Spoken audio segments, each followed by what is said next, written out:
ඔබ අල්ලන ඕනෙම දෙයක් මොහොතකින් රත්තරන් බවට පත් වුණොත් ඒ වාසනාවක්ද? එහෙමත් නැත්නම් ශාපයක්ද? ඉතින් එහෙනම් අද අපි බලමු ඒ වගේ අමුතුම වරයක් ලැබුණු මිඩස් රජුගේ කතාව. පුරාණ ග්‍රීසියේ ෆ්‍රීජියාව පාලනය කළේ මිඩස් රජු. ඔහු අතිමහත් ධනයකට හිමිකම් කීවෙක්. ඉතින් ඔහු අන් හැම දෙයකටම වඩා රත්තරන් වලට ආදරය කරා.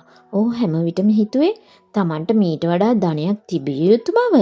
ඉතින් ඔන්න එක දවසක් ඩියොනිසස් දෙවියන්ගේ ගුරුවරයෙකු වූ සිලීනර් නම් මහල්ලා මත්වී රජුගේ උයනෙහි අතරමං වී සිටියා.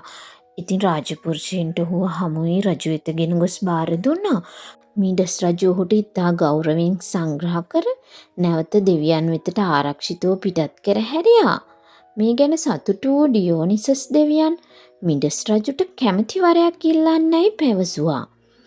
ඉතින් ඩියෝනිසස් දෙවියන්ගෙන් මිඩස් රජතුමා ඉල්ලව්වේ පුදුම හිතෙන වරයක්. ඒ තමයි මම අල්ලන ඕනෙම දෙයක් රත්තරන් බවට පත් වේවායි කියලා. දෙවියන් ඔහුට අනතුරු ඇඟෙව්වා.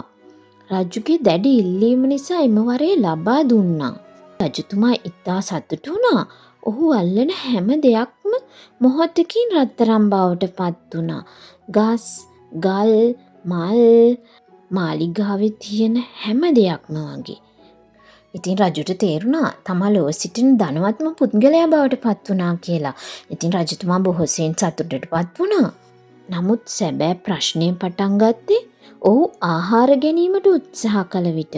ඔහු අල්ලන ආහාර, බොන්නට යන ජලය මේ හැම දෙයක්ම මොහොතකින් රත්තරන් බවට පත් වුණා.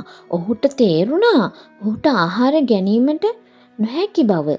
කුසගින්නේ මිය යාමට සිදුවන බවත් ඔහුට වැටහුණා. ඉතින් ඔහු විලාප තැබුවා. මේ විලාපය ඇහුණු ඔහුගේ ආදරණීය දියණිය රජු වෙත දුවගෙන ආවා. ඉතින් රජු ඇයව ආදරයෙන් වැළඳගත්තා. ක්ෂණිකවම ඇය පණ නැති පිළිමයක් බවට පත් වුණා. රජුට වැටහුණා තමන් ඉල්ලාගත්තේ වරයක් නොවේ දරුණු ශාපයක් බව. ඉතින් රජු තම දියණියව වැළඳගෙන ශෝකයෙන් හඬා වැටුණා. අවසානයේ රජු කළ පසුතැවීම නිසා දෙවියන් ඔහුට නැවත සාමාන්‍ය ජීවිතය ලබා දුන්නා. ඉතින් රජතුමා තේරුම් ගත්තා ජීවිතේ වටිනාම දේ රත්තරන් නොවන බව. ඉතින් ඔහු ඒ ඉගෙන ගත්තේ විශාල වන්දියක් ගෙවීමෙන් පසුවයි.